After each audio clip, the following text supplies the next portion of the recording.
Ukraine کے صدر Zelensky پچھلے 3 سال سے ان کا ملک جنگ کی حالت میں ہے اور پچھلے 3 دن جو ہیں بڑے ہنگامہ خیز رہے ان کے لیے. وہ ورلڈ کیپٹلز میں گئے حمایت لینے کے لیے. وائٹ ہاؤس میں جو کچھ ان کے ساتھ ہوا وہ پوری دنیا نے دیکھا. لوگ ہکا بکا رہ گئے.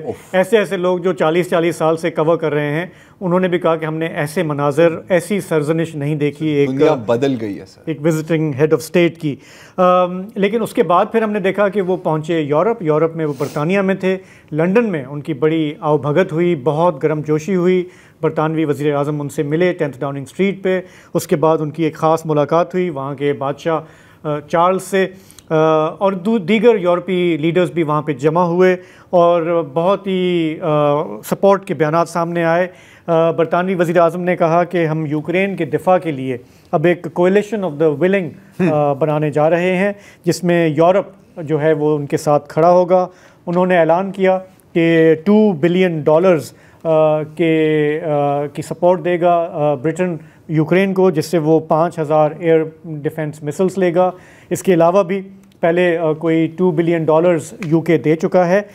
لیکن ان کا جو یہ کولیشن آف ولنگ ہے اس میں یہ ابھی واضح نہیں کہ باقی یورپی ملک جو ہے کیا دیں گے, کچھ دیں گے بھی یا نہیں دیں گے. میں آپ کو بتا سکتا ہوں یو کے میں تھوڑا سا بتا دوں پھر آپ بتا دیں. برطانوی وزیر اعظم نے کہا کہ ہم گھبرائیں گے نہیں, اور اگر ان کو بوٹس آن دا گراؤنڈ چاہیے, انہیں ایئر سپورٹ چاہیے تو یو کے اس کے لیے حاضر ہوگا. یورپین کمیشن کی جو صدر ہیں ارسلا غلط نہیں ہے, وہ بھی برا نہیں, انہوں نے کہا کہ جی کہ اب یورپ کو ہنگامی بنیادوں پر مسلح کرنے کا وقت آ چکا ہے اور اب ہم امریکہ پر اتنا تکیہ نہیں کر سکتے. یورپ کا آپ بتائیے گا. میں صرف رشین ریاکشن دینا چاہ رہا ہوں اور وہ بھی بہت زبردست ہے. انہوں نے کہا جی ہم مغربی اتحاد کو ٹکڑے ٹکڑے ہوتے ہوئے دیکھ رہے ہیں اور انہوں نے میرے ہاتھ میں وڈکا کی بوتل ہے. انہوں نے کہا جی اگر ہماری ثالثی چاہیے تو ہم حاضر ہیں اس کے لیے, لیکن اس وقت ماسکو بہت چین کیا کہتے ہیں, ہم کہتے ہیں راوی چین ہے تو وہ بنسری بجا رہے ہیں, نہیں مطلب چھلانگے چین تو بھنگڑا ڈال رہے ہیں. اچھا دیکھو, اچھا جہاں تک پہلے یورپ کی بات کر لیں, coalition of the willing by the way جو عراق پر حملہ کیا تھا اس کا بھی یہی نام تھا, کولیشن آف دا ولنگ. یہی تھا 100%. نہیں وہ ڈیزرٹ سٹارم تھا, کولیشن اینیوے 12. اچھا صرف یو کے اور فرانس نے کہا ہے کہ ہم فوج بھیجنے کے لیے تیار ہیں ایٹ دس پوائنٹ. کتنی یہ ہمیں نہیں پتا, اور یہ بات ہوگی پیس کیپرز کی کہ ہم واپس اسٹیشن کر دیں گے, پھر دیکھتے ہیں کہ روس کی ہمت ہے کہ وہ حملہ کریں یا نہ کریں. اچھا جہاں تک پولینڈ, اسپین, جرمنی, سلوواکیہ اور ہنگری کی بات ہے, انہوں نے کہا کہ کوئی سین نہیں ہے.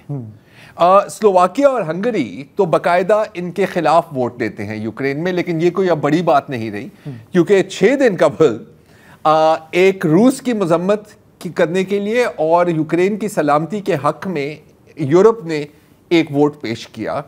بیلاروس, روس, نارتھ کوریا اور اسرائیل اور امریکہ نے اس کے خلاف ووٹ کیا, ایبسٹین بھی نہیں کیا. یہ ٹرمپ کے بعد ابھی پچھلے ہفتے کی بات ہے, سیکیورٹی کونسل میں سیکیورٹی یہ جنرل اسمبلی والا تھا, وہ اس نے ان کے خلاف ووٹ دیا.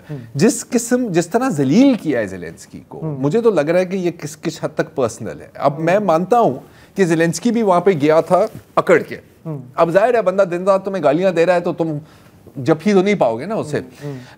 لیکن پھر جو وینس نے جو بیچ میں گھس گیا نا, تم نے کبھی مطلب تھینک یو بھی نہیں کہا ہمیں, یہ وہ اتنا اس کے اثر پڑا ہے زیلنسکی پہ کہ اس میٹنگ کے بعد ایک تو کھانا بھی کھا کے نہیں گیا, بعد میں ٹرمپ نے کھانا خود انہیں کہا کہ آپ تشریف لے جا سکتے ہیں, آپ نکل جائیں یہاں سے, صحیح ہے.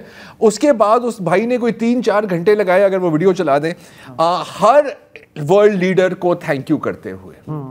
اچھا اب جہاں تک کہ کیا یورپ باتیں تو یورپ کر رہا ہے کہ سر ہم آپ کے ساتھ ہیں, تو ہمارا بھائی ہے, دل خوش کرنے میں چیمپئن ہے. آن دا گراؤنڈ وہ کیا ڈلیور کر سکتے ہیں, کیونکہ میجر ویپن سسٹمز آپ کے امریکن ہیں. بائی دی وے ابھی ٹرمپ نے یہ بھی کہا ہے کہ اب ہم غور کر رہے ہیں کہ یورپ کی تمام ایڈ, یوکرین کی ہم تمام ایڈ کاٹ دیں, اور یہ جو ہم نے ڈیل آپ کو دی تھی نا, جو اعلیٰ ڈیل تھی, اس پر بھی ہم دستخط نہیں کریں گے جب تک تو ٹی وی میں آ کے ہمارے سے معافی نہ مانگا زیلنسکی کو. ٹھیک ہے. اچھا یورپ کی اگر وہ میپ دکھائیں ذرا ایک سیکنڈ, یورپ کی آرمڈ فورسز کا, اور میں نے یہ چیک کریں, یہ ہے یورپ کی کل آرمڈ فورسز. ٹھیک ہے, چھوٹا سے چھوٹا میپ ہے, میں آپ کو ایسے بتا دیتا ہوں. ان سب کو ملا کر 10 لاکھ نہیں بنتے, اور یہ ٹوٹل آرمڈ فورسز ہیں, مسلح افواج کی بات نہیں کر رہے ہیں. دو ہی آپ کے مین پلیئر ہیں, UK and France, who are willing to deploy troops. Germany نے بھی کہا ہے کہ یار تو پیسے لے لے. یوکرین کا میجر پرابلم اس وقت مین پاور کا بھی ہے, جتنے لوگ وہاں پر ہلاک ہوئے ہیں, جاں بحق ہوئے ہیں اس میں. تو پھر بچے کون؟ جو ایک جو تھوڑی سی ہمت افزائی اس کی یقیناً ہوئی ہوگی یوکرین کی, کہ لگزمبرگ نے کہا ہے کہ ہم آپ کے ساتھ ٹو دی اینڈ کھڑے ہیں. لگزمبرگ کے پاس کی فوج میں 900 لوگ ہیں, جس میں مسلح افواج تقریباً 600 ہیں. مطلب کہ اگر وہ پوری ڈپلوائے کر دیں تو کییو کا جو ریلوے اسٹیشن ہے, لیکن فوجی نہیں دے رہے, جذبہ ہے نہیں. لگزمبرگ کے پاس پیسہ ہے, it is one of the richest, وہ پیسہ دے سکتے ہیں, نوٹ پھینک سکتے ہیں. ہاں مطلب نوٹ بھی چاہیے نا جنگ لڑنے کے لیے, نوٹ تو چاہیے, اور ہتھیار بھی چاہیے, تو جس کے پاس جو چیز ہے. لیکن بہرحال یہ آپ کی بات صحیح ہے کہ ماسکو بھی اس کو ریڈ کر رہا ہے کہ جی یہ بیان بازی ہے, دیکھیں گے کہ آن دا گراؤنڈ جو ہے کون, who rises to the occasion. Trump کو اتنی چڑ کیوں ہے یوکرین اور زیلنسکی سے؟ دیکھیں ایک تو ان کا وہ ڈومیسٹک ہے کہ وہ بائیڈن کو کوستے آئے ہیں کہ آپ کی یوکرین پالیسی صحیح ہے. دوسرا he has an admiration for Putin. وہ کہہ رہا ہے کہ میں پوتن کے ساتھ کیوں جھگڑا کروں, ایک یہ یوکرین کے لیے, یورپ should also follow. کیا آپ کو لگ رہا ہے پوتن اس کے بدلے اسے کیا دے گا؟ یہ now this is the question, جو ڈیبیٹ ہو رہی ہے نا یار, اب میں یہ نہیں کہہ رہا کہ میں یہ کہہ رہا ہوں کہ یہ سچ ہے یا یہ غلط ہے, یا یہ صحیح ہے یا غلط ہے. ڈیبیٹ یہ ہو رہی ہے ٹرمپ کی سرکلز میں اور ان کی جو حامی ہیں کہ سر یہ اصل میں نا یار یہ چیس کی گیم کھیلی جا رہی ہے, شطرنج کا کھلاڑی ہے وہ, اور اس کی کوشش ہے کہ یہ جو روس اور چین کا اتحاد ہے نا, کسی طرح روس کو ہم اپنی طرف کر دیں. مطلب کہ روس یہ نہیں دیکھے گا کہ پچھلے 100 سالوں کی تاریخ کیا ہے ہماری امریکہ کے ساتھ, اور کہے گا ٹرمپ تو نے کہا یار آج جا میری جان, بس بات ختم ہو گئی.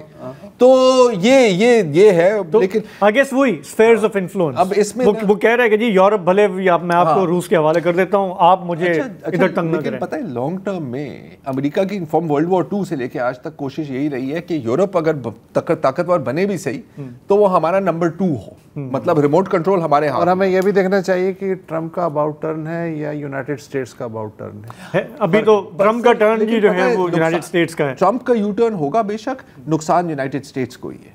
چلیں یہ ہماری بحث چلتی رہے گی, موضوع بھی ایسا ہے, ہم ٹرمپ کی بھی اور بیانات اور ان کی ٹویٹس دیکھیں گے.